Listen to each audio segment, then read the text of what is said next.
à l'avant-dernière étape du projet À vous de choisir. Est-ce qu'il y en a parmi vous qui ont voté pour Moby Dick? Ouh là là, vous êtes vraiment minoritaire ce soir. On est désolé pour les autres. Est-ce qu'il y en avait qui ont voté pour autre chose? Ah oui. Ok. Et donc voilà, pour ceux qui n'ont pas compris qu'ils devaient voter, petite explication. Donc en mai de la 2015, on a proposé au public de choisir parmi 7 pièces qu'on leur proposait. Le 16 novembre, les bulletins ont été dépouillés. Et donc, avec une courte avance sur Amphitryon, Moby Dick a remporté les suffrages. Et donc, on a monté le texte que vous avez choisi, enfin que quelques-uns d'entre vous ce soir ont choisi, à partir de 2 semaines après. Donc, on a 4 semaines de travail et 5 représentants, non, 4, enfin quelques représentations derrière nous. Donc voilà, alors que ça soit tombé sur Moby Dick, c'est un peu une jolie coïncidence parce que c'est quand même une aventure, une espèce de course-poursuite, puisque 4 semaines, c'est pas exactement le temps qu'on prend d'habitude pour monter un spectacle. Et en même temps, c'est un peu comme la tentative qu'a fait Orson Welles de résumer les 3 ans de voyage du Pécode en une pièce d'1 heure et demie. Donc voilà, c'est ce que vous allez voir ce soir. Je vais encore vous présenter Mélanie Zucconi.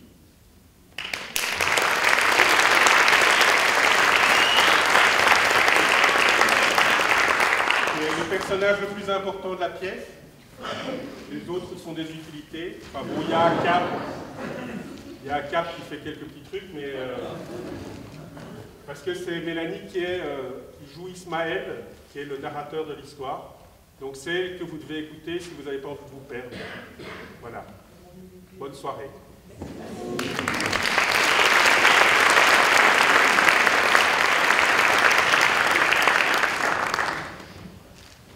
Bonsoir, donc. Je vais commencer alors.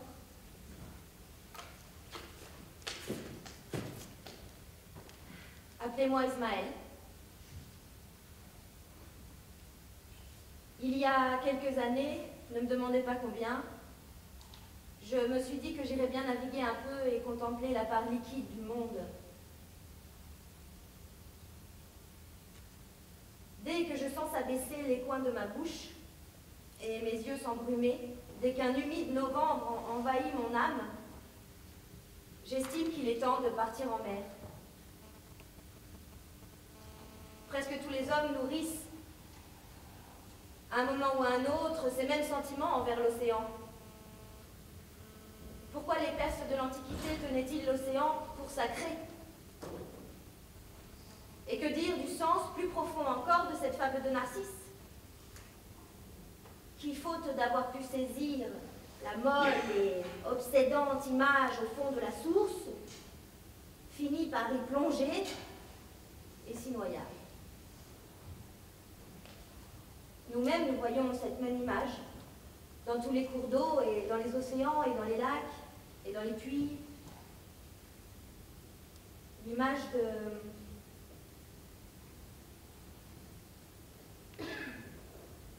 d'insaisissable. Le spectre de la vie.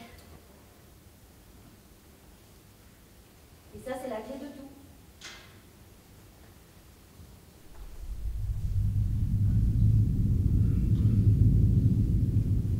Comment? Tout petit. C'est branché, David? David? Il est pas là. Ça? Pas terrible. Pas terrible. Ah!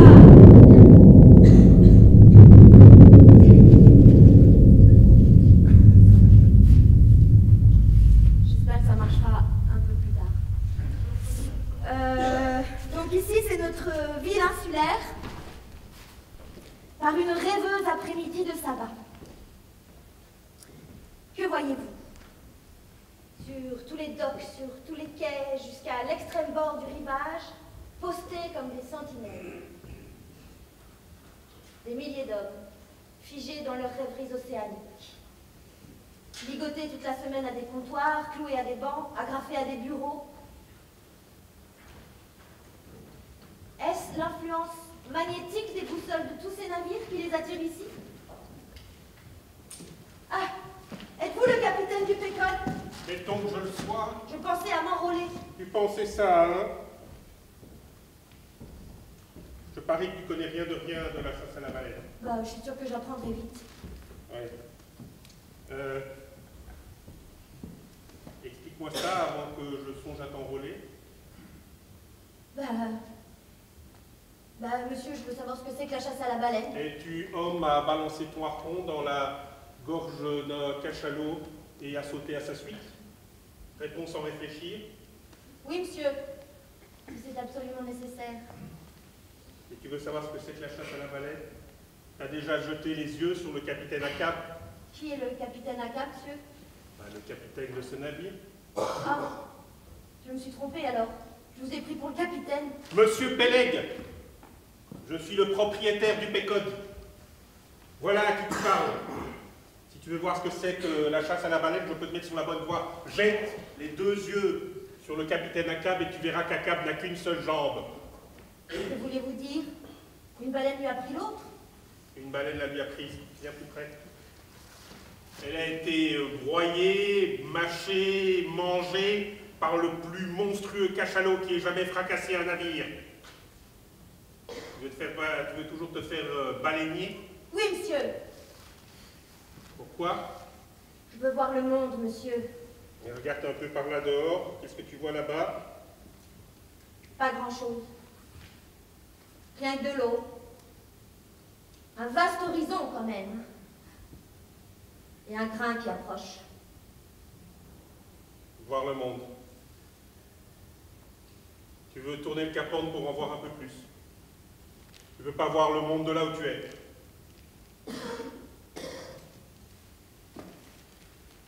Pense-y à 2 fois. Et puis encore une 3e.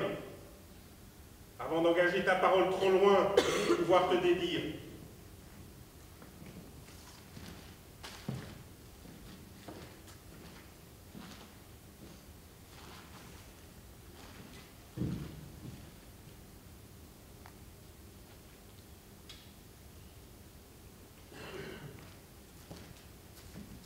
Qu'est-ce qui me pousse ainsi, à l'heure qu'il est, à m'enrôler pour un voyage en baleinière?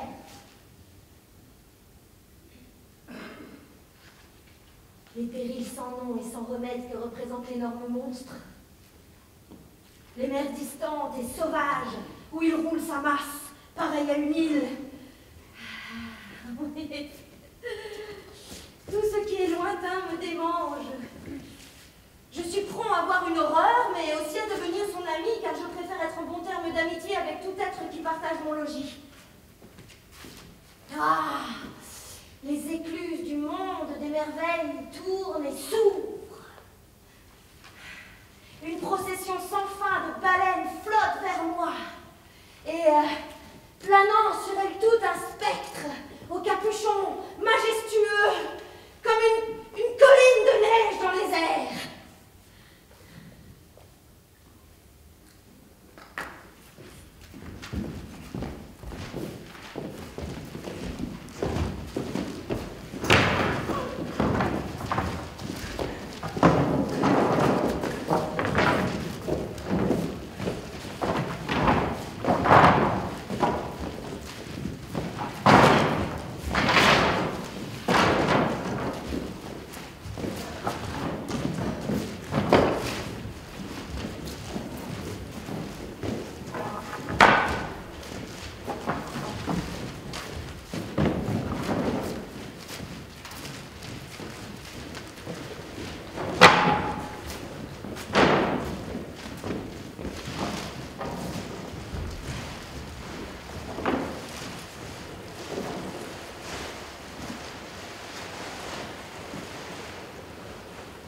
qui est noble à cette touche-là. Tu es enrôlé sur ce bateau? Je viens de signer mon contrat. Bonjour, monsieur. Aïe!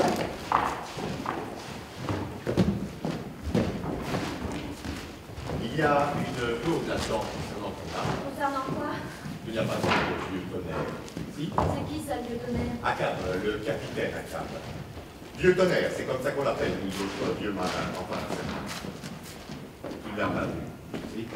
On m'a dit qu'il était malade, mais qu'il va mieux. Non?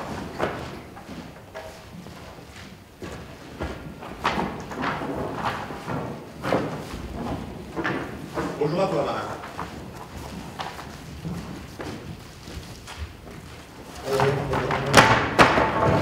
Bah, les pattes, vous voulez bien? Bonjour à toi. Alors tu ne montes pas, alors? Qu'est-ce que ça vous fait? Bonjour à toi, marin. T'es enrôlé, pas vrai? Ton nom sur tes papiers, quand c'est signé, c'est signé. Ce qui sera, sera.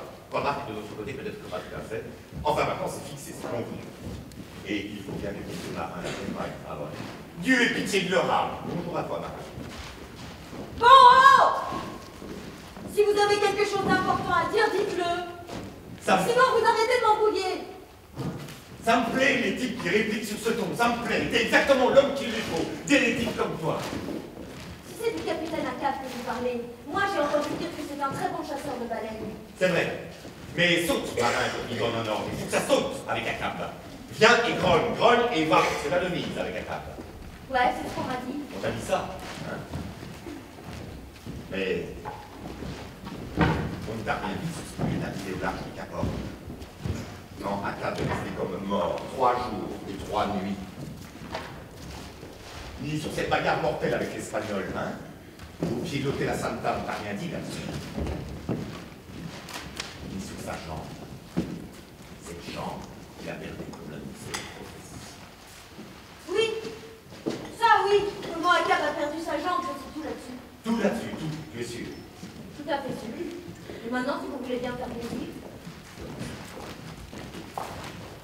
en me laissant passer, je pars pour les océans Indien et Pacifique. Et je veux pas qu'on me retarde. De retour avant le petit déjeuner? On dirait que je ne te reverrai pas avant un long moment. À moins que ce ne soit dans le grand jury. Le froid est mordant ce matin, tu ne trouves pas? Mes bien-aimés camarades de bord, amarrez-vous au dernier verset du premier chapitre de Jonas.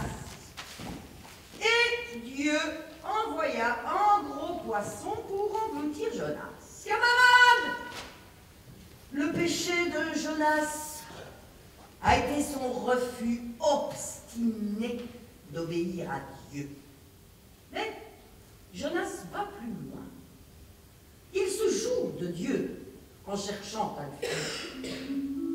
Jonas croit qu'un bateau, œuvre des hommes, l'emportera dans des pays où Dieu ne règne pas.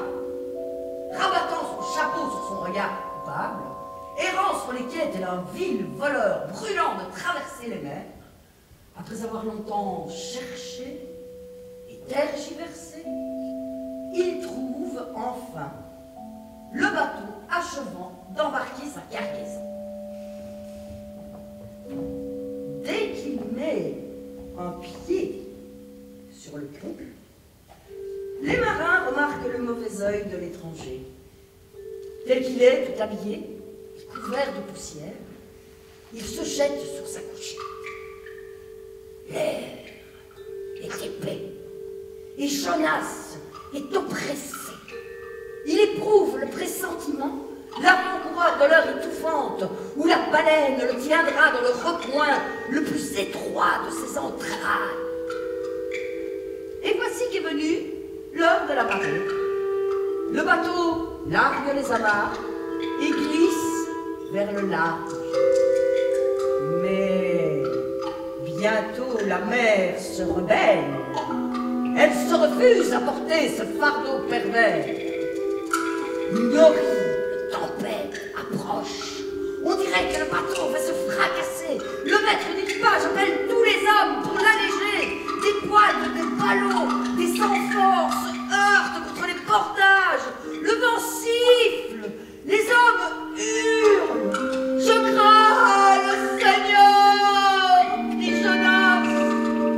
le Dieu du ciel qui a créé la mer et la terre. À nouveau, les marins le remarquent. Le fugitif de Dieu est à présent trop manifestement connu.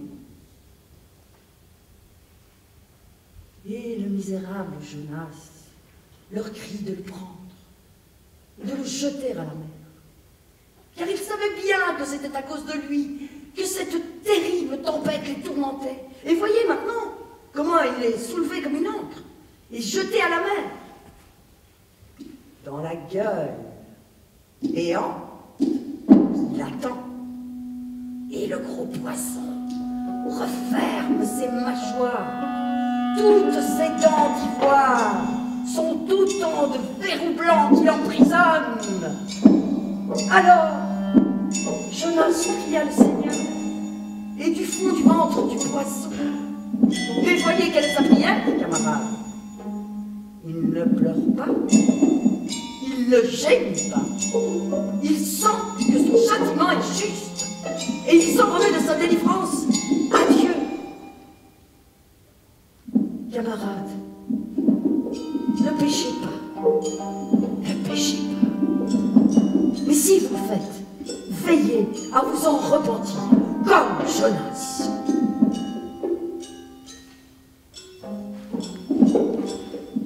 Et maintenant, comme je serai heureux de descendre là, parmi vous, et de m'asseoir, et d'écouter l'un d'entre vous me dire quelle est la plus grave leçon que Jonas m'enseigne à moi en tant que pilote du Dieu vivant. Comment, quand Dieu lui demanda de prêcher des vérités désagréables aux oreilles des pervers, Jonas chercha à se soustraire à son devoir et à son Dieu en s'embarquant. Mais Dieu est partout. Et jusque du fond des entrailles de l'enfer, Dieu l'entendit quand il cria. Alors Dieu parla au poisson, et des profondeurs glacées de la mer, du fond de ces ténèbres frissonnantes, la baleine remonta jusqu'au soleil, et elle vomit Jonas sur la grève. Et Jonas, brisé, rompu, ses oreilles comme deux coquillages bourdonnant encore de la rumeur innombrable de l'océan. Jonas fit ce que Dieu lui demandait, et qu'était-ce donc, camarade? Sinon que de prêcher la vérité à la face du mensonge.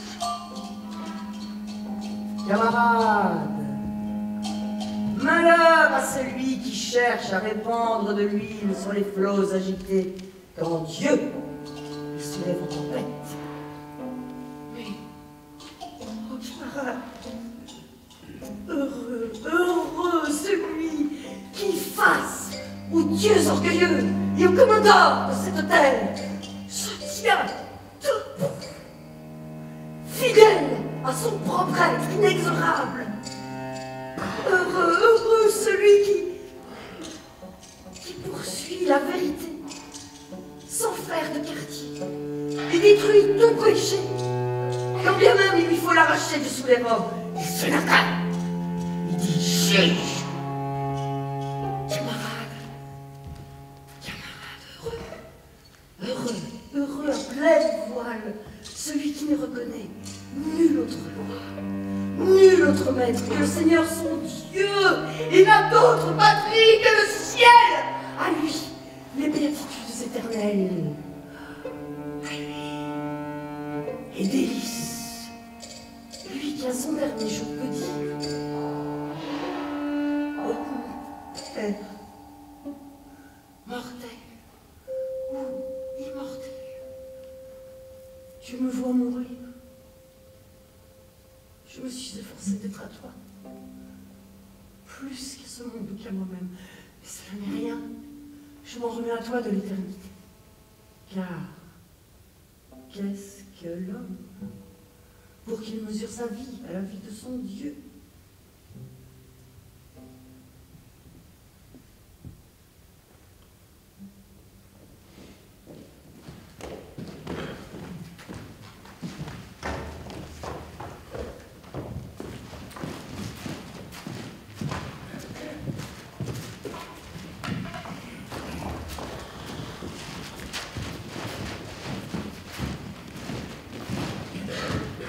Dites-moi, monsieur Starbuck, Oui, capitaine Fennec. vous êtes sûr que tout est en ordre? Plus besoin de rien amener au port? Alors rassemblez tous les hommes à l'arrière. Allez, fils de célibataire, à l'arrière. Oui, monsieur, et pour le capitaine Acab. Acab est fin prêt. Allez, rassemblez ces fils de célibataires. Au complet, monsieur Stubb. Tous les marins sont rassemblés, monsieur. Merci, monsieur Stubb. Alors, bande de bouchers baleiniers, votre Noël va être court et froid. Mais j'espère que vous aurez beau temps bientôt et que le capitaine Acab pourra se mêler à vous. Les harponneurs, ne risquez pas les chaloupes pour rien, la planche de cèdre a pris carrément 3% cette année. Et n'oubliez pas non plus de dire vos prières. Monsieur Starbuck, attention de ne pas garder le fromage trop longtemps dans la cambuse, il va se gâter. Et allez-y doucement avec le beurre. Le beurre, on est à 20 cents la livre. Les gars, ne courez pas trop à la baleine le jour du Seigneur, mais ne ratez pas les occasions non plus, parce qu'il ne faut pas refuser les beaux cadeaux du ciel. Jetez un coup d'œil sur la mélasse, monsieur Stubb, il y a peut-être une petite fuite.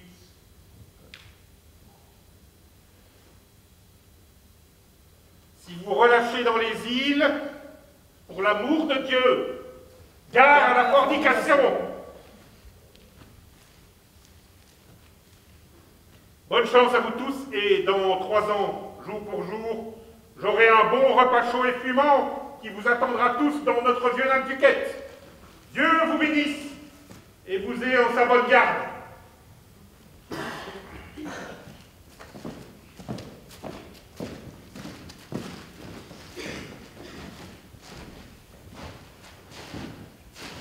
N'aime pas trop l'idée de m'embarquer comme ça pour un aussi long voyage avec un homme que je n'ai jamais rencontré.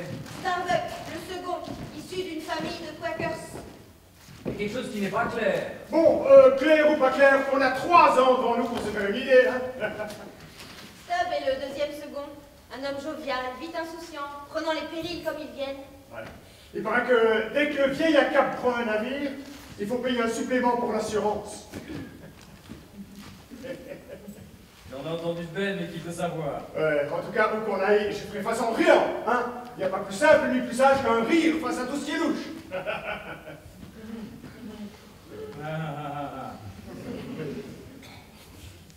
Les marins, des Espagnols, des Mansois, des Hollandais, des Islandais, des Lascars, des Siciliens.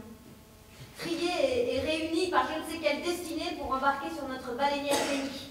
Venus de toutes les mers, de tous les confins de la terre. Le harponneur, Queequeg, le tatoué, l'aborigène des îles. Sonnez 8 coups à l'avant. 8 coups de cloche, t'entends le sonneur. 8 coups là-bas, 8 coups de cloche.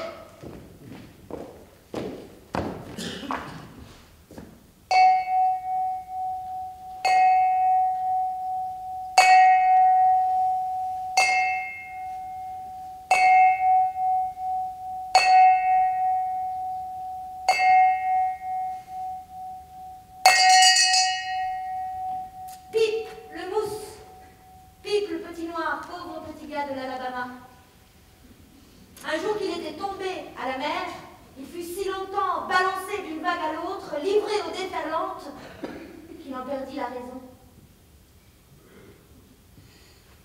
Là-bas, sur la plage arrière, se tenait le capitaine Acab. Il paraissait rescapé du bûcher, ravagé par les flammes, mais pas encore consumé. Sombre et marqué, il se dressait devant nous, avec une crucifixion sur sa face.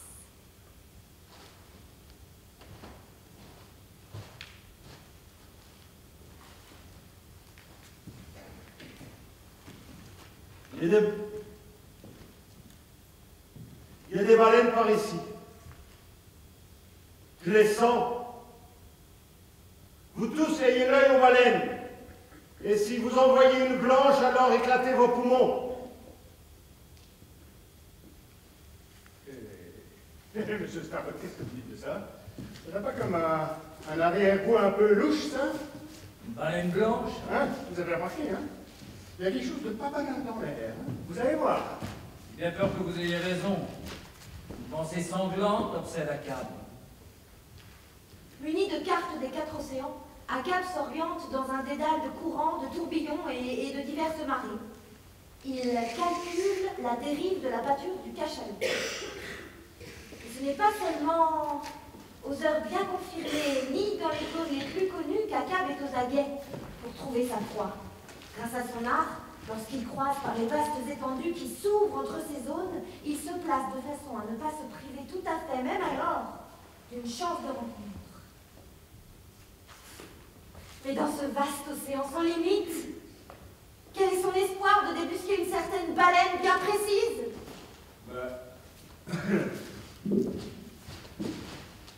Ne l'ai-je pas marqué? Ses nageoires sont trouées et déchiquetées comme l'oreille d'une brebis égarée. Elle pourrait m'échapper? Je la chasserai autour de Bonne-Espérance, autour du Cap Horn, autour du Maelstrom de Norvège, oui, jusqu'autour des flammes de la perdition avant de renoncer à elle. La foudre déchire mon crâne, mes yeux brûlent dans leurs orbites, et mon cerveau martelé semble rouler sur un sol qui m'étourdit. Je suis l'homme de sang! Je veux ma vengeance!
Les gars, qu'est-ce qu'on fait quand on voit une baleine?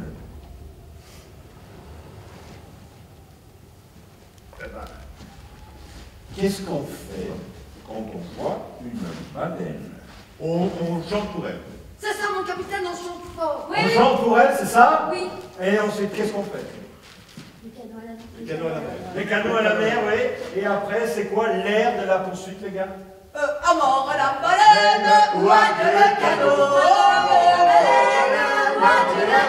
C'est ça qu'a dit la gamme, c'est ça? Oui, c'est ça. C'est bien l'air, ça. Maintenant, regardez par là, les gars. Vous voyez cette pièce d'or espagnole? Un doublon d'or de 16 $. Monsieur Starbuck, passez-moi un maillet, s'il vous plaît. Monsieur Stubb, Versez-nous du rhum, double dose, double. Ouais. Merci, monsieur Starbuck. Regardez par là, les gars, je vais vous fixer cette pièce d'or espagnole de 16 $ sur le mât.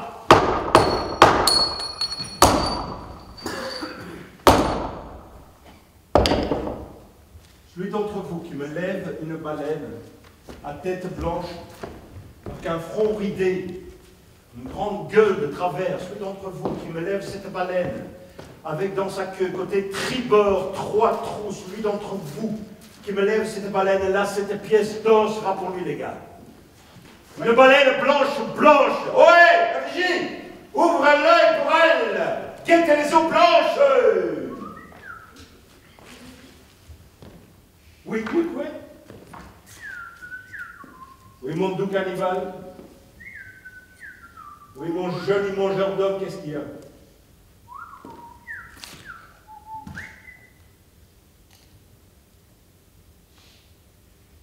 Répétez encore une fois, j'ai pas compris.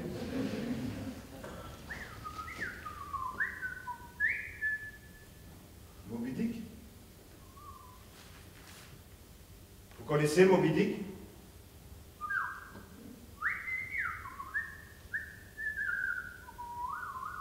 Mais oui, et elle souffle pas un drôle d'objet aussi? Un panache, mais un gros panache, même pour un cachalot. Et puis qui jaillit très fort aussi, c'est ça, hein, capitaine Ahab?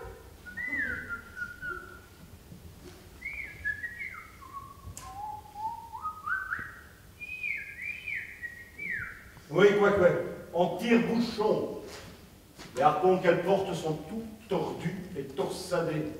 Et oui, son gel énorme et comme une gerbe de blé et blanc, comme notre laine de Nantuquet. Et oui, sa queue en éventail est comme un phoque fondu dans la bourrasque. Par la mort et par le diable. Oui, les gars, c'est bien Moby Dick que vous avez vu. Moby Dick! Moi aussi, j'ai entendu parler de Moby Dick, mon capitaine. N'est-ce pas Moby Dick qui a emporté votre jambe? Oui, monsieur Starbuck. Oui, je l'ai bien rencontré une fois. Oui, c'est bien Moby Dick qui m'a dématé, qui m'a réduit à ce moignon mort sur lequel je me traîne. Oui, c'est bien cette maudite baleine blanche qui a rasé mes fondations et qui a fait de moi ce train de patte avec quille jusqu'à la fin des temps.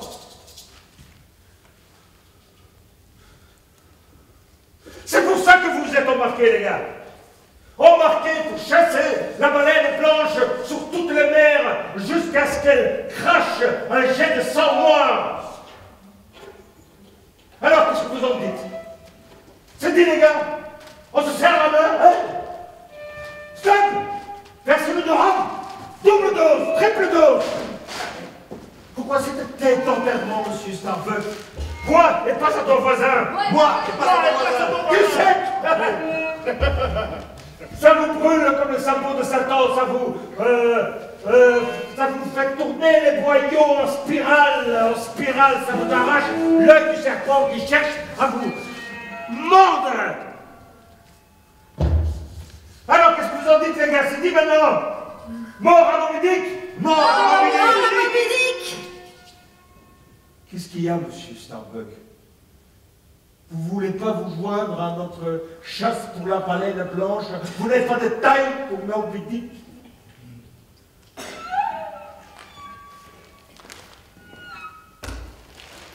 Je suis de taille pour sa gueule de travers, mon capitaine. Et pour la gueule de la mort aussi. Du moment que c'est bon pour nos affaires. Bon pour nos affaires. Combien de barils d'huile notre vengeance va vous rapporter si on l'obtient? À quel prix elle va s'écouler, votre vengeance, sur le marché de Nantucket? Venez par là, monsieur Starbuck. Si l'argent est la grande mesure, alors laissez-moi vous dire que ma vengeance va m'apporter une belle prime ici.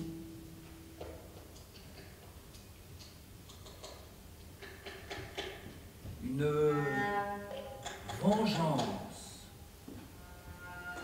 sur une pauvre brute muette. d'attraper aveuglément et par instinct une vengeance sur un pauvre être dénué de raison. C'est un blasphème. Aka, prends garde à Aka, prends garde à toi, vieillard. Elle me travaille, monsieur Starbuck, elle me travaille remarquable. Je vois en elle une force monstrueuse, une malice impénétrable. Voilà ce que j'ai. Elle, par-dessus tout, impénétrable. Et que la baleine blanche ne soit qu'un agent ou qu'elle soit le principe, je m'en vais déchaîner ma haine sur elle. Elle ne parle pas de blasphème. Je frapperai le soleil s'il m'insultait. Alors, les harponneurs, qu'est-ce que vous dites? Buvez, jurez, mort à Moby Dick. Mort à Moby Dick. Si on ne pourchasse pas Moby Dick, que Dieu nous pourchasse tous. Que Dieu nous protège tous.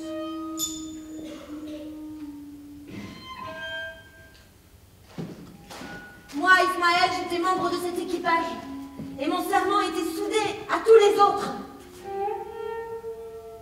Nos âmes étaient si possédées que la haine d'Akab était presque la nôtre. Et la baleine blanche notre ennemie tout autant que la sienne. Comment tout cela a-t-il pu se produire? Comment cette tête grise, ce vieillard impie et mauvais, a-t-il pu nous sembler être le démon voguant sur les vastes mers de la vie? Expliquer tout cela serait plonger bien plus profond que de vous aller, Ismaël.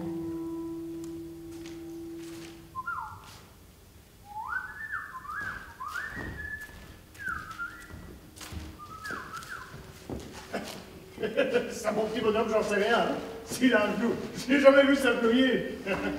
Maintenant encore, hein. Il n'est pas dans son lit. Pas plus de 3 heures sur 24. Le cuistot m'a confié que le matin, il trouve tous les draps du hamac du vieux, tout chiffonnés, sans dessus-dessous, les couvertures par terre, la courte pointe tordue, presque nouée, et l'oreiller brûlant à faire peur, comme si on avait posé dessus une brique réfractaire. Il brûle, le vieux.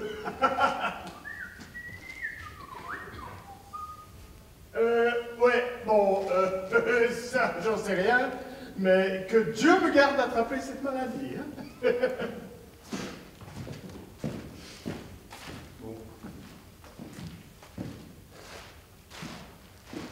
Ça n'a pas été une tâche trop difficile. À lui tout seul, mon engrenage s'est adapté à toutes leurs roues et il tourne. Mais qu'a dit Starbuck? Akab! On garde à Akab!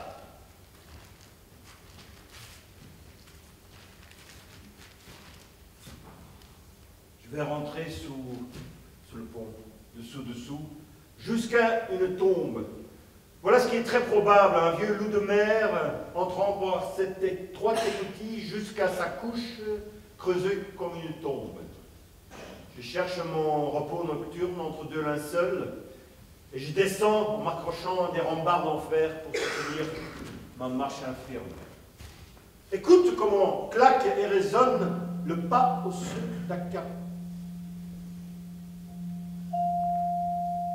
Les rêves seront garnis des dents broyeuses des récaps.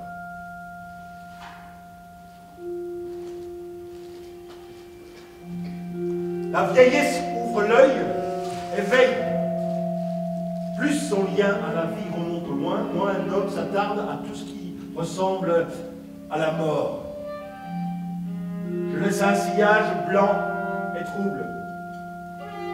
Des flots pâles, des joues plus pâles sur toutes les mers où j'ai passé.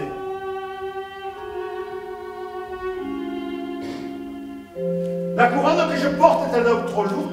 Elle est de fer, je sais bien, non pas d'or. Elle est fendue aussi, son bord déchiqueté me blesse. Mon cerveau se heurte à du métal massif. Plongeant depuis midi, son long plongeon, le soleil baisse, mon âme s'élève et cependant s'épuise. Il fut un temps, le soleil à son lever me stimulait autant qu'il m'apaisait à son coucher. temps n'est plus. Ce temps n'est plus. Ces adorables rayons ne brillaient plus pour moi. Maudit, très cruelle, très subtile malédiction, maudit, au beau milieu du paradis. On m'avait fait la prophétie que je serais démembré, et voilà, j'ai perdu mes jambes. Maintenant, moi, je fais la prophétie que je démembrerai mon démembreur. J'ai voulu ce que j'ai osé, je ferai ce que j'ai voulu. Je me ris de vous, ricanante Dieu.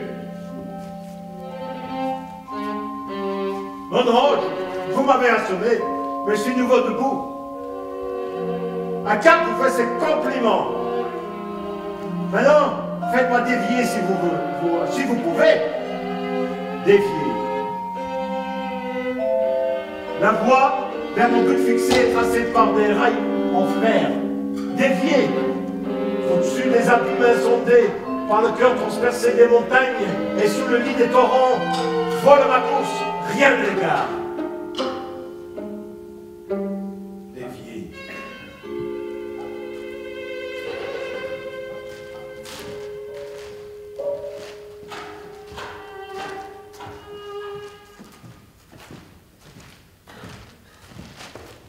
Les mois passèrent, et sous voilure réduite, le Pécoque d'Ivoire balaya 4 parages différents.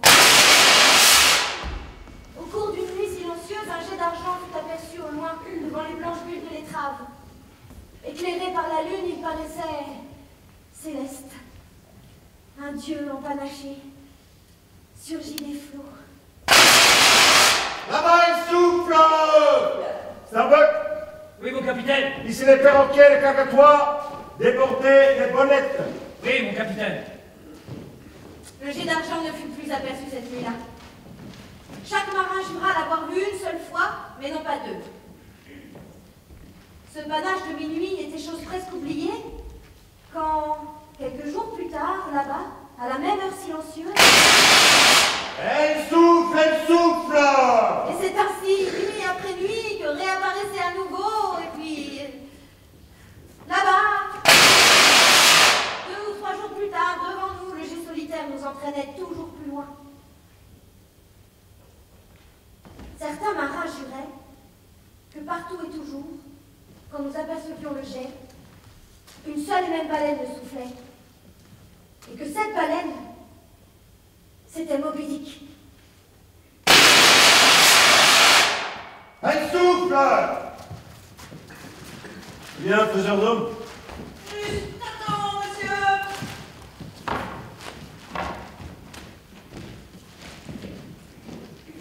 Alors, si le capitaine veut bien. Il est bien. Et voilà. J'ai qu'à marquer la longueur. Capitaine? Capitaine? Papillon? La cab, c'est le petit Pip qui essaye de remonter à bord. Mon petit, il ne faut pas que je suive un Cap Astor. Voilà. Mais monsieur, vous n'avez pas votre corps entier?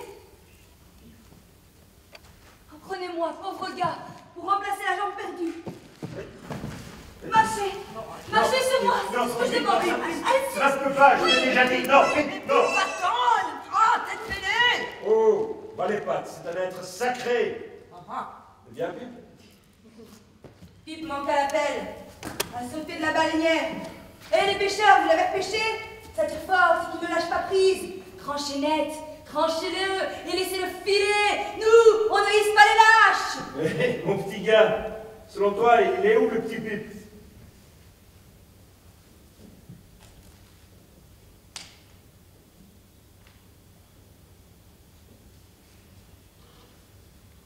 Voilà son bras, là-bas, au-dessus de l'eau. Passe-nous une hachette, charpentier, et tranchons-le! Oh. Alors, tenez-vous là. Voilà. Ça va? Ouais. Je vais marquer la longueur. Et tant que vous y êtes, charpentier, je vous passe commande un homme nouveau, un homme complet, taillé d'après un modèle un peu plus désirable, Premièrement, 50 pieds de haut dans ses chaussettes, des jambes munies de racines pour ne pas bouger de place, et non pas des cœurs. Des yeux, non, posez-lui plutôt une lucarne au sommet du crâne. On recherche Pipe, sans livre d'argile de récompense. Pipe, taille moyenne, ou tête de lâche. Son signe le plus particulier, dindon, Pipe le noir, qui a vu Pipe le lâche. N'y a-t-il donc pas de cœur au-dessus des neiges éternelles? Hé, cieux des glaces, baissez les yeux ici. Vous avez engendré un enfant infortuné et après vous l'avez abandonné. Créateur libertin. Là-bas, à la poupe. Ça fait quoi, mon petit gars, quand on se noie? Quand on se noie, Ouais. j'ai jailli dans la mer. Mon âme s'est envolée par ma bouche. Voyez là-bas, elle flotte et personne ne peut l'entendre. Un poisson tout tordu m'a effleuré, et ben j'ai dit, voilà la mort. C'était peut-être la mort, capitaine, mais elle n'a pas voulu de moi. Combien de temps pour la nouvelle jambe? Oh, peut-être une heure. Peut-être plus. Me voilà aussi fier qu'un dieu grec et je dois à cet abruti l'os sur lequel je marche.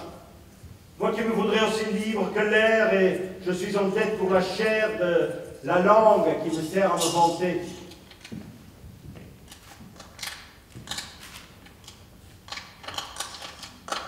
Qu'est-ce que c'est? Voilà de la peau de requin, du galuchat de velours. Ah, vraiment, si le pauvre Pipe avait senti une chose aussi bonne, peut-être qu'on ne l'aurait jamais perdu. Monsieur, faites venir tout de suite le charpentier pour river ces deux mains ensemble. La noire avec la blanche. À ça, je ne peux plus le lâcher. Et alors, mon garçon, moi non plus, je te lâcherai pas. Sauf si je devais t'entraîner vers des horreurs pires que celles d'ici-bas. Bien. Je me sens plus fier de te conduire par ta main noire que si j'agrippais celle d'un empereur. Je ne sombrerai pas. Non, tu es lié à moi. Tiens bon, Pipe! Tu es lié à moi par des câbles tressés des fibres de mon cœur. Et pourtant, l'heure approche. Ouais, le vieil Aka pourrait te faire fuir épouvanté. Tu as en toi de quoi guérir mon mal. Hélas, j'ai eu beau me noyer dans ces écumes neigeuses. Ma peau vivante est toujours noire. Pleure ainsi, je te tuerai. Prends garde, la folie d'Aka est trop grande. Maître, si le courant vous emporte bien loin, jusqu'à ces douces Antilles où les plages palpitent de fleurs d'eau, maître, vous pouvez bien me rendre un service. Recherchez Pipe le noir, il manque à la paix depuis longtemps. Je crois qu'il est dans ces lointaines Antilles. Retrouvez-le et consolez-le, car il doit être très triste, car, voyez, il a laissé sa main derrière lui. Je l'ai trouvé, comme elle est noire. Si noire malgré tous ces lavages. Noirceur, blancheur, comme si un homme blanc avait plus de noblesse qu'un nègre blanchi à la chaux. Les os sont blancs, capitaine. Oui, mais sais-tu quelque chose de la blancheur de la baleine, mon petit? La baleine blanche, Oui. Moby Dick est son nom. Oui. La blancheur exalte bien des choses. Le marbre, les perles, les camélias, l'innocence des fiancés, l'hermine impériale de la justice. Et pourtant, il est quelque chose tapis dans la blancheur qui frappe l'âme de panique. Les vagues écumaient blanches, tandis que je me noyais et j'avais terriblement peur. Peur, terreur, blancheur, terreur. Même la souveraine de la terreur chevauche ses pâles montures et songe à l'albatros. D'où naissent ces nuages d'effroi où vole ce fantôme neigeux dans toutes les imaginations? Et qu'est-ce donc dans l'albinos qui choque si étrangement l'œil et qui devient l'objet d'horreur pour sa propre race? C'est la blancheur dont il est revêtu. La blancheur et les fantômes, Les fantômes sont blancs, capitaine. Les fantômes? Les fantômes qui s'élèvent dans une brume d'un blanc de lait. Les remous étouffés d'une mer laiteuse. Les tintements lugubres des festons de glace dans les montagnes. Et les va-et-vient désolés des neiges battues des vents dans la prairie. Quand on médite tout cela, l'univers convulsé gît sous nos yeux avec la blancheur d'un lépreux. Et de la blancheur de toute la blancheur, la baleine albinos a été mon symbole. Es-tu surpris par l'ardeur de ma chasse, mon petit? À mort la blancheur. À mort la blancheur.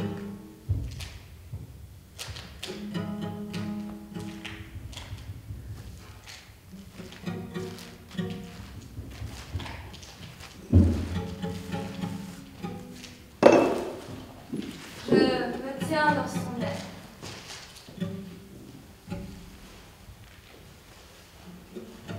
Mais maintenant, je suis tout seul.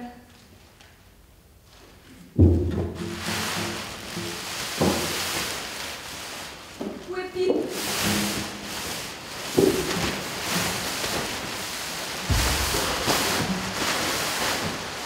Reste ici, c'est ce qu'il a dit. Ouais.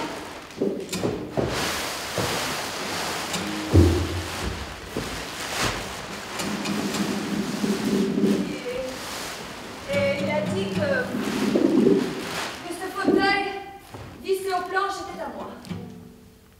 Alors je vais m'asseoir ici, contre les tambours, au beau milieu du navire, toute sa quille et ses 3 mâts devant moi.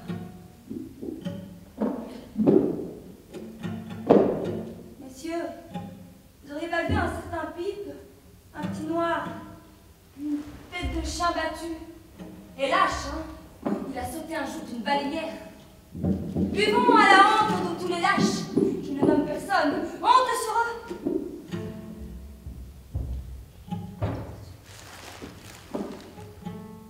J'entends la voix. Oh, maître, marchez. Marchez sur moi. Je reste ici. Ouais, merci. Merci à vous. Oh, t'as un récit.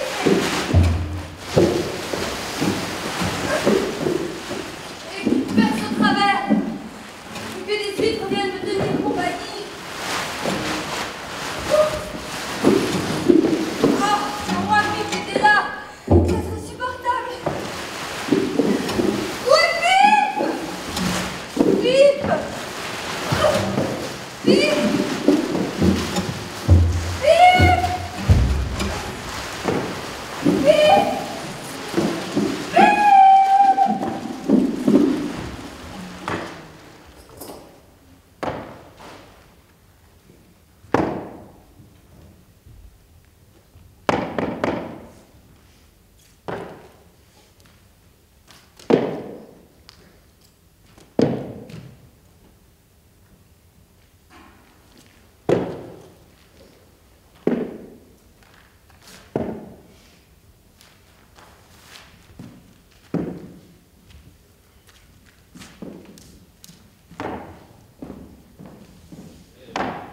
Monsieur Agam, mon capitaine. Stop, bonsoir.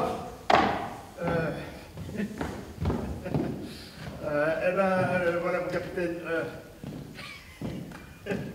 Bon, ça va faire 3 heures. Presque tout un quart que vous passez la nuit à déambuler ici sur les tiacs. Et les tiacs, c'est que des planches, hein, monsieur. Et nous autres pauvres gars, on essaie de dormir dessous. Nos hamacs sont à quelques pouces à peine, monsieur. Juste en dessous de ce magnifique talon d'ivoire qui se promène.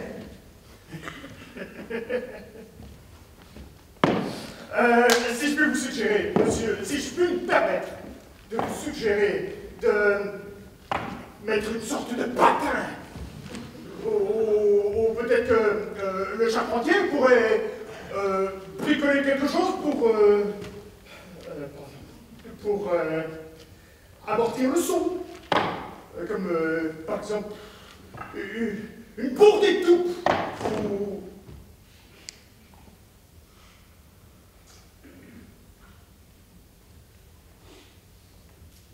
une bourre d'étoupe. Je suis quoi? Un boulet de canon? non. Vous voulez me rembourrer? Retourne en bas, stop. Mais, monsieur... En bas, à ta tombe nocturne, où dorment tes pareils entre deux linceuls. En bas! Viens! La niche! Je n'ai pas l'habitude qu'on parle sur ce ton, monsieur. Va-t'en, stop! Non, monsieur, pas encore. Je ne vais pas me laisser traiter de chien sans réagir, monsieur. Alors fais-toi traiter 10 fois de mule, d'âne, de bourrin, décore, avant que je débarrasse le monde de ta présence.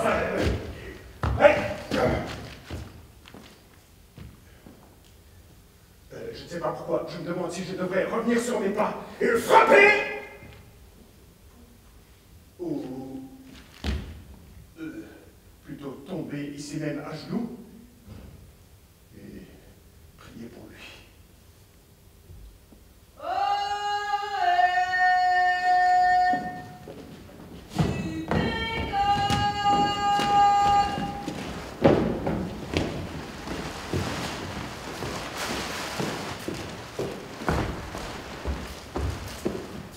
Nous apercevons un grand bateau qui file droit vers le Pécode, le Rachel, avec tous ses espars chargés d'hommes.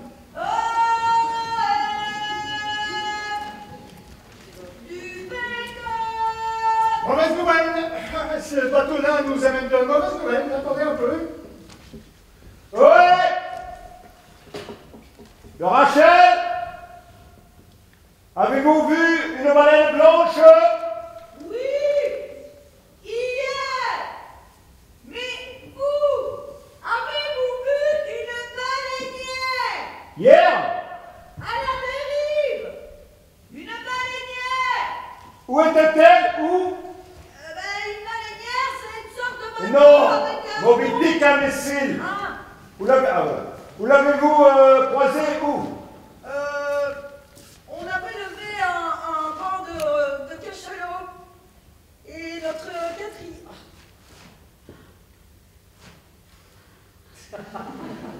notre quatrième baleinière a levé un gros flot blanc à plusieurs milles sous le vent et l'a prise en chasse.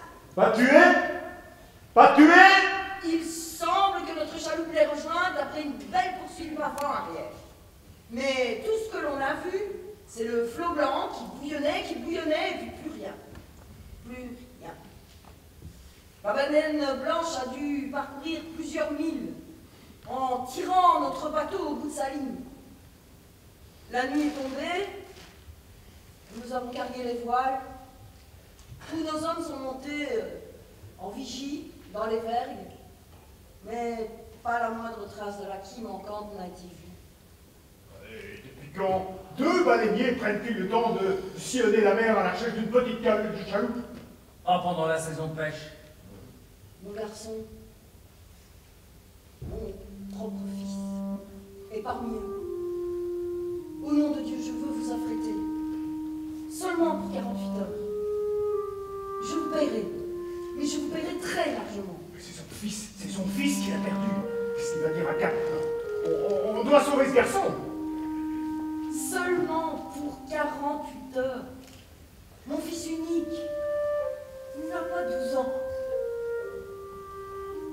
Je vous paierai ce que vous voudrez, mais je ne partirai pas avant que vous m'ayez dit oui.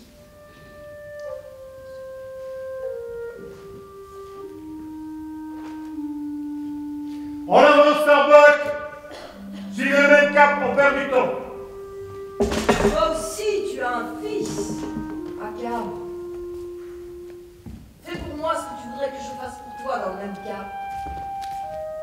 Ton fils est noyé, mon vieux. tout comme les autres. Que Dieu te bénisse, et puissé-je te pardonner. Ouais, la vigie, ouvrez l'œil, pincez le vent. Et dans ces mers, quelque part dans ces mers, nage le vieux Moby Dick.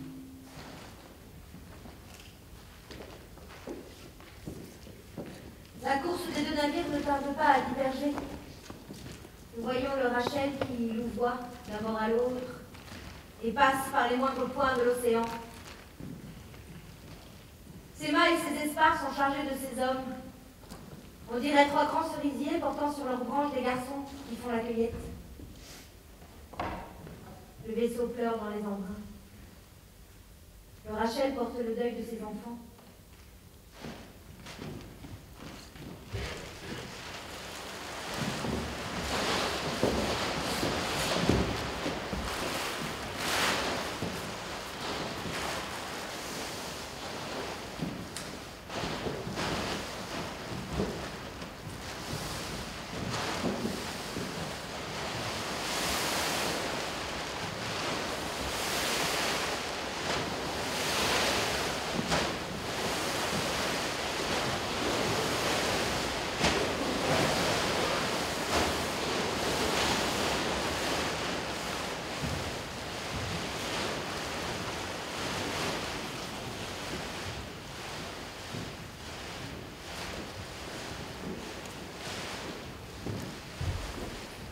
La brise est féminine, chargée de pensées douces, d'oiseaux tachetés aux ailes d'un blanc de neige.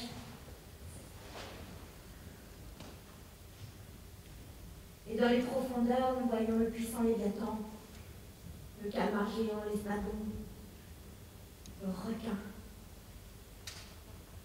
Voilà les pensées sereinement meurtrières qui hantent le flot masculin.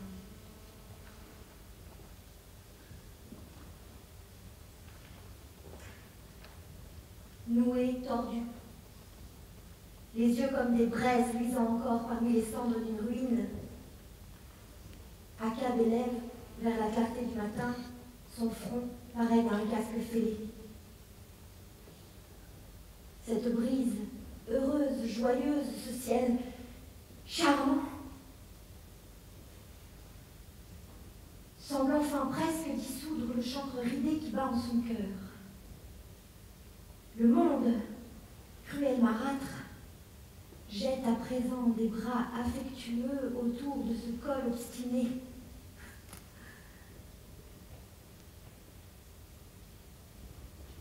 Le vieil Akab laisse tomber une larme dans l'océan. Et tout le vaste Pacifique ne contient pas tant de richesse que cette unique goutte.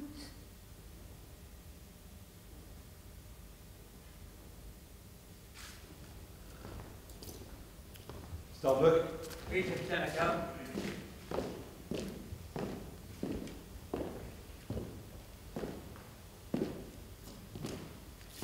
La brise est douce, très douce.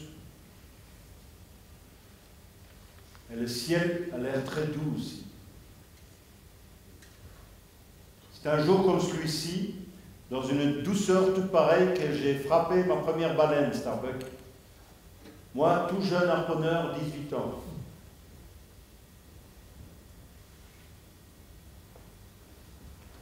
Ans baleinier, sans répit. 40 ans, ça. 40 ans. Et si loin des océans entiers, cette jeune fille que j'ai épousée. Et dès le lendemain, je faisais voile pour le Cap Horn, en ne laissant que sur mon oreiller de mes noces un petit pli.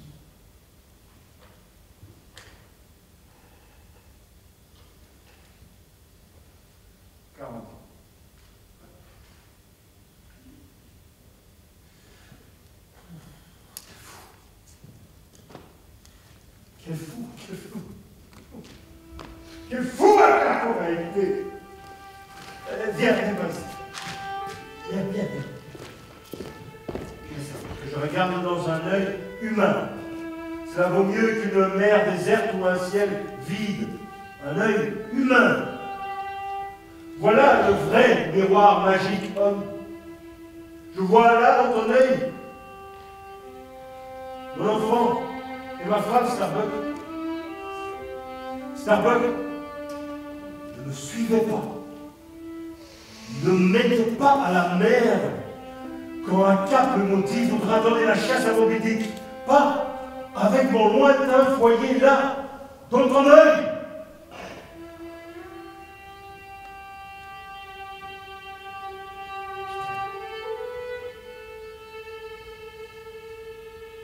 Mon capitaine,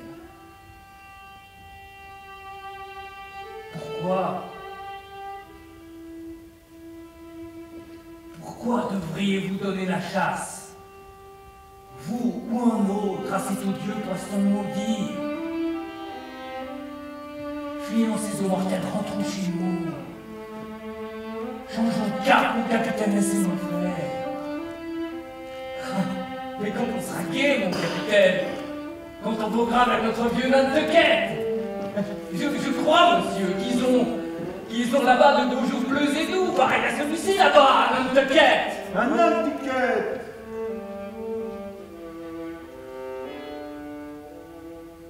Et quel est cet être qui me commande, Starbuck? Hein? Impénétrable, hors de ce monde. Un cap? Est-il un cap?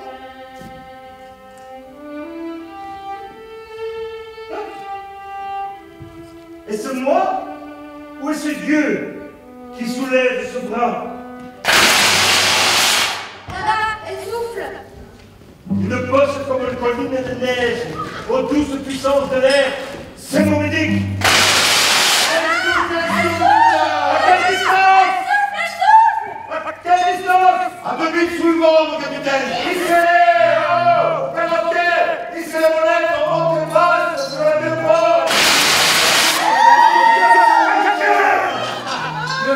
Le même grand jet silencieux pour un écho clair de lune. Elle fait quoi sous le vent, mon capitaine? Elle prend les larmes! Elle a pas pu voir un navire, mon capitaine. Non, honnêtement, enfin! On me dit que chaque son cœur. Et bananière,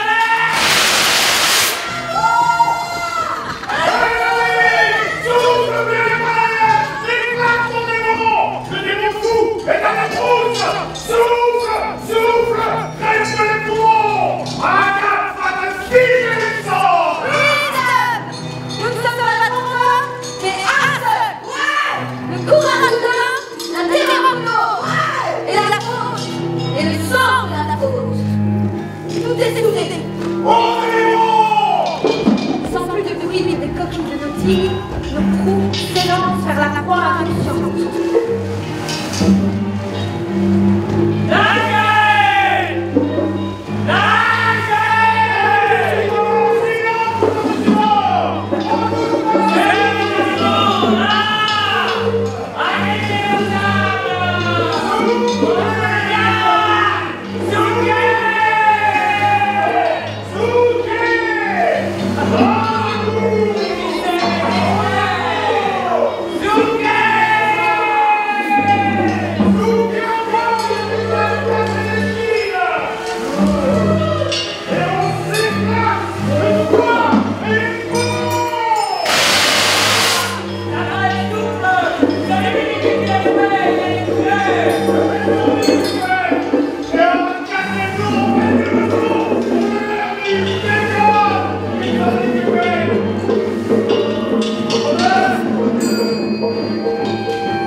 L'océan s'est calmé, semble une prairie à midi. Maintenant. Une paisible joie et une puissante sérénité dans l'élan même soutiennent le progrès de la baleine. Harponneur!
et sa mâchoire et sa queue suffisaient à consterner toute la vaillance des spectateurs. En signal d'avertissement, elle agite en l'air à sa manière d'écume. Son corps marbre, une arche dans les hauteurs. La grande déesse se révèle. Et puis elle sombre. Elle plonge en plein effort, laissant au-dessus de l'onde agitée les oiseaux de mer qui s'attardent avec nostalgie. Elle va sauter dans 1 heure. Elle va sauter. 1 heure.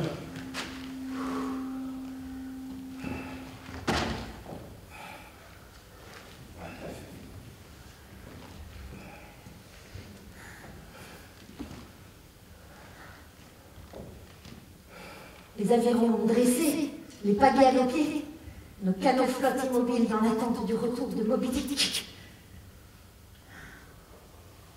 Pas une plainte, pas un cri, pas une rive, pas une bulle. Quel terrien aurait cru que par-dessous tout ce silence, le monstre absolu de l'abîme se tord, se roule dans son agonie, le grand Léviathan, pendu à ce mince fil, comme le lourd pesant d'une horloge à balancier. On n'a pas fini d'entendre, hein, le Léviathan. Il va venir sonner le... Léviathan. Peux-tu couvrir sa peau de pointe ou sa tête de harpon? Vaccination des écritures, monsieur Starbuck, vous voyez bien. L'épée de qui l'attaque ne tient pas. À ses yeux, le fer n'est que paille.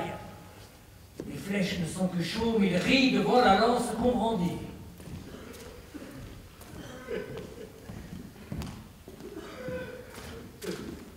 Elle bouge. Elle bouge. Ramenez la ligne, elle va sauter. Ça c'est quoi, monsieur Starbuck? Vous pouvez le rappeler pour qu'elle revienne prier pour nous, c'est ça? Notre ligne, libre dans l'eau. Tandis qu'elle nous transmet, comme par des câbles magnétiques, les soubresauts de vie et de mort de la baleine. Baissant les yeux, nous voyons à présent dans les profondeurs un point blanc et vivant qui remonte à une vitesse prodigieuse, grossissant à mesure qu'il s'élève.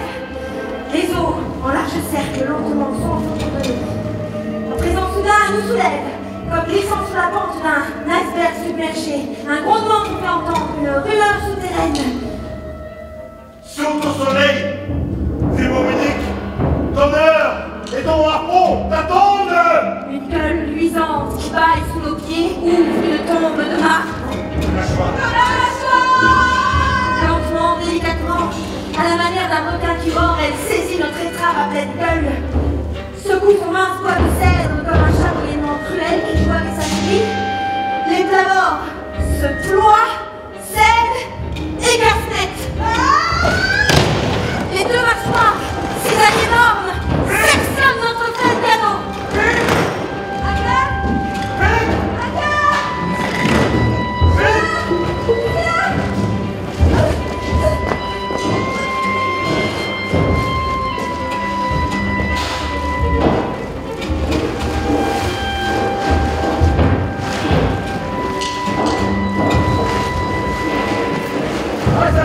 Le navire violent se porte à notre secours. Recueille des marins qui se nagent, des avirons, des harpons aussi pas à sa portée. Les yeux aveuglés, injectés de sang, l'écume blanche incrustée dans ses rides, un câble est hissé sur le pont. Sa jambe d'ivoire, elle est brisée. Il ne reste plus rien du tout, ces gens de pointu. C'est un présage.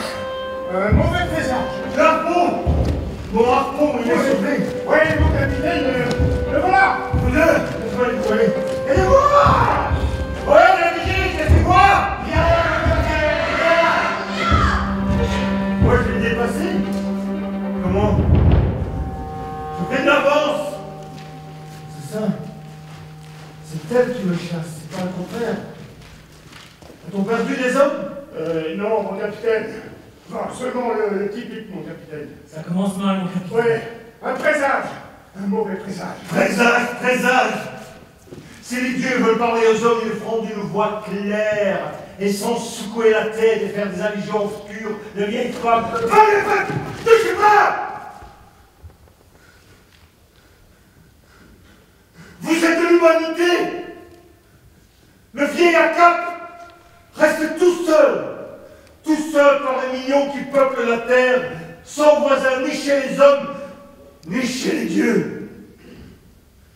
Où est la Brigitte, qu'est-ce que tu vois? Viens, capitaine, qu'on sombre. Ça arrive de plus près! Forcez de toi dans le lit du vent! Et trouvez-moi les cannes!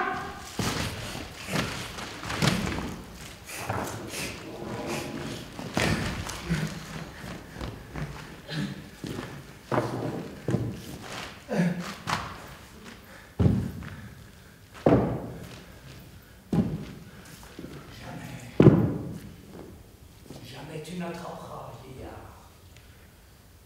Au nom de Dieu, n'allons pas plus loin. 2 fois brisé en 1000 esquis, ta propre jambe, un coup arraché de dessous toi, et tous les bons anges en foule qui t'accablent d'avertissement. Que te faut-il de plus? Faut-il qu'elle nous remorque jusque dans le monde éternel? Faut-il que nous la chassions jusqu'à ce qu'elle engloutit le dernier d'entre nous? Starbuck, depuis quelque temps, une drôle d'émotion m'attire vers toi. Depuis que tous les deux nous avons vu, tu sais très bien quoi, dans les yeux l'un de l'autre. Mais dans cette affaire de la baleine, monsieur Starbuck, que ta face tournée vers moi soit comme cette paume de ma main, sans lèvres, sans expression, un vide. Un cap est à jamais un cap homme. Je suis le second du destin et sous ses ordres. Yes, sir! Vous voyez un vieil homme réduit à sa souche, s'appuyant sur un pied unique, voilà un cap ou sa part corporelle. Mais l'âme d'un cap est à 1000 pattes qui marche sur autant de jambes. Vous me voyez tendu, les fibres à demi rompues, comme les guindes qui remorquent les frégates dématées après une tempête. Avant que je casse, vous m'entendrez craquer. Avant que vous entendez ça, sachez que la mare d'Acap remorque encore son intention.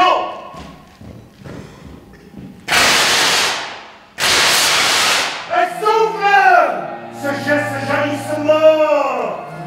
La scène éternelle court à nouveau dans la voile d'Acap. Elle souffle. Les canons à la mer, elle va plus vite que je le croyais. Charlotte, regardez le navire, restez sur le fond. Suivez de près. Les cubes, les morts, voyez, elle a fait volte-face.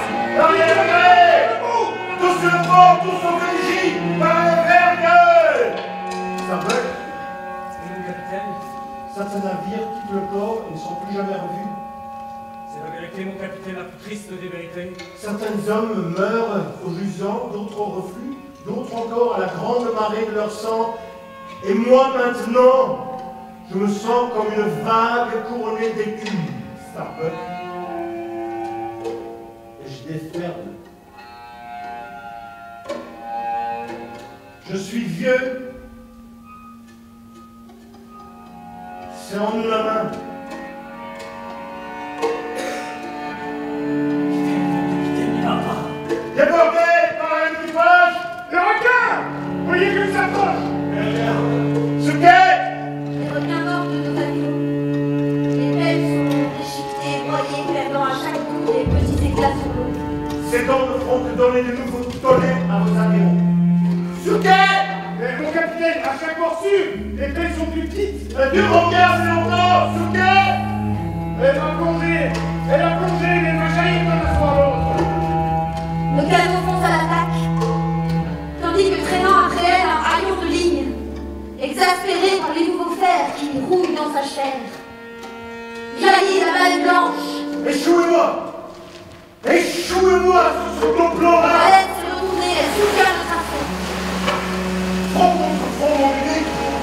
mâchoires béantes et queues cinglantes, sans prendre garde à un pont qui vole, passant et repassant de tous côtés, elle emmêle une ligne, de façon à aller au canot toujours plus près des fers fichés dans son corps. Oh, douce puissance lunaire, serrez-moi dans vos bras. Coincés, tordus, tire-bouchonnés dans les replis de la ligne lézarde, arrachés, les poings dévissants, leurs pointes giclent et brillent en s'abattant sur les trappes du canot à cap. Je mérite de toi, canante baleine. Le harpon veut son cœur. Il plante et tourne lentement sa lame effilée dans la bête, et la tient enfoncée, et la remue, et la remue, Il devient aveugle, ne voit plus rien. et la remue, Même. et la remue. Attends, je ne trouve plus mon chemin. J'ai cherché à retrouver une femme que la baleine aurait avalée, et comme si elle avait peur de l'agacer ou de pouvoir l'extraire, Veut son cœur. j'ai apprécié un lourd sang noir jailli dans l'air épouvanté. Tressaillant dans son agonie, pressentant l'ombre du pécode qui approche, peut-être aussi parce qu'elle reconnaît en lui un plus noble adversaire, la bête monstrueuse à bosse blanche se cabre et charge contre sa trou noire qui avance. Le trou noir avance toujours et la baleine attaque. Le double bordage de l'étrave crève de barre en barre. Le puissant contrefort de son front cogne à la proue par tribord. Encore une fois et encore, enroulé homme et pièces de bois. Et à travers la brèche, nous entendons s'engouffrer les eaux. Et c'est là la fin de toutes mes brûlantes prières, de mes fidélités de toute une vie. Non! Par-dessus! Le navire! Mon Dieu, le navire! Seuls les sommets des mâts émergent encore. La guerre des perchoirs élevés. Puis au desquels il y a bonheur, à l'aveuglement, fidélité ou destin s'obstine en sombrant à quitter la mer. Toi, qui as dans tes coques dignes des coups de Dieu, faut-il donc que vous périssiez sans moi? Non. Mon dernier harpon. À nous, Moby Dick, toi qui détruis tout sans jamais vaincre, au nom de ma haine, je te crache mon dernier souffle. Du cœur de l'enfer, je te poignarde. Le harpon jaillit et atteint sa cible. La baleine frappée bondit en avant. La ligne du harpon fume dans son encoche, s'enroule et à cap se penche pour la dégager. Mais la boucle volante l'a enserrée autour du cou. Et sans voix, comme la victime qu'étrangle les mulets du sultan, Akab a disparu.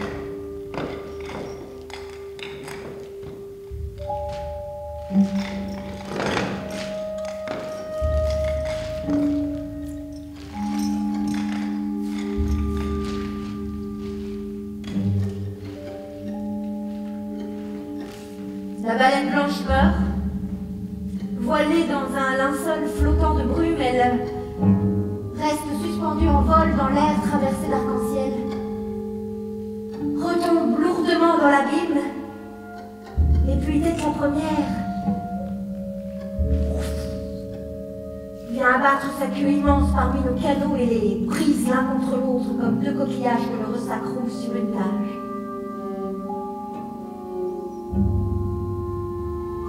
Moby Dick emporte avec lui le fer fatal d'Akab, au fond d'un maelstrom bouillonnant où les épaves, tous les restes et les éclats de cèdre odorant tournent et tournoient encore, comme de la muscade dans un bol de punch qu'on mélange avec vigueur. Le tourbillon avide saisit le navire, l'équipage, le moindre aviron surnageant, la moindre hanche de harpon.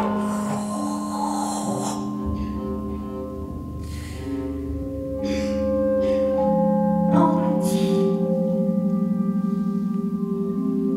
Soustrait au regard le moindre fragment du pécode jusqu'au dernier. Soustrait au regard d'Ismaël.